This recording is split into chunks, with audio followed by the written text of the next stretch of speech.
Yung isa sa mga trending ngayon papasok ng play-in tournament, yung Lakers, gusto ng mga analyst na mag-tank or magpatalo versus Pelicans dahil hindi yon ang ideal seed or rank na gusto nila dahil ang makakatapat ng mananalo sa 7 versus 8 ay Denver Nuggets sa first round. Ang susunod naman na round ay either Minnesota or Phoenix Suns. Ang sinabi pa doon sa mga article at sa debate online, dapat magpatalo ang Lakers versus Pelicans para tumaas ang kanilang championship chance. Paano tataas yun na hindi pa nga sigurado sa playoff spot?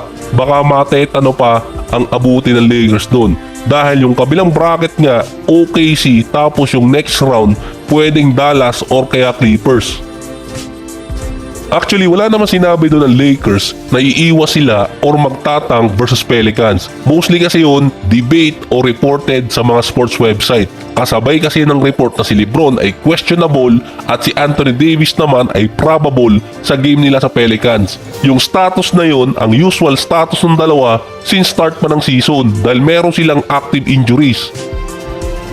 7 straight na panalo kasi ang Denver Nuggets kontra Lakers since last playoffs. Risky yung gusto mangyari na ibang analyst or yung debate nila na ilaglag ng Lakers yung kanilang game sa New Orleans para lang makaiwas sa Denver. Dahil ang makakatapat nila ay either Golden State or Sacramento Kings kapag natalo ang LA. 1-7 ang record nila sa dalawang teams na yon. Wala si Malik Monk sa Sacramento dahil sa injury. Wala din naman si Jared Vanderbilt dito sa Lakers, ang isa sa best defensive player nila dahil wala pang update tungkol sa injury niya. Na para kasing imposibleng basta na lang ilaglag ng isang team na alam naman nilang winnable yun para sa kanila. Yung Lakers kasi 3-1 ang record nila sa regular season versus New Orleans. Si Brandon Ingram kakabalik pa lang sa injury.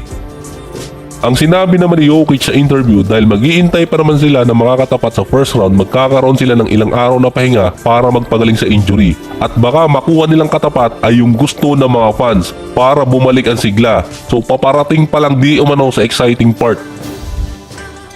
Ang isa pang play-in matchup doon yung Golden State versus Sacramento, 9 versus 10. Nasa Kings ang home court advantage. Ito yung rematch ng last year first round playoffs nila. Si Steph umiscore no ng 50 points sa Game 7.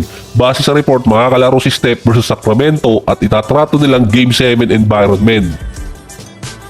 Tabla ang series ng Warriors at Kings sa regular season. Isang game lang doon ang lumagpas ng 1 point.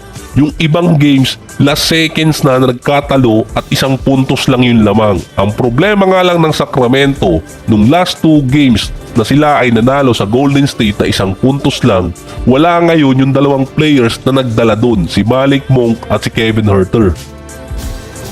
Sa 4 na games na yon, iba pa ang lineup ng Golden State. Si Kuminga nasa second unit pa kasama si Trayce Jackson-Davis. Ang ginagamit no na sentro ay si Kevon Looney. Hindi alam kung babaguhin yun ng Golden State dahil effective yon versus Sacramento. Si Jackson-Davis maganda ang naging last run niya sa regular season bilang part ng rotation.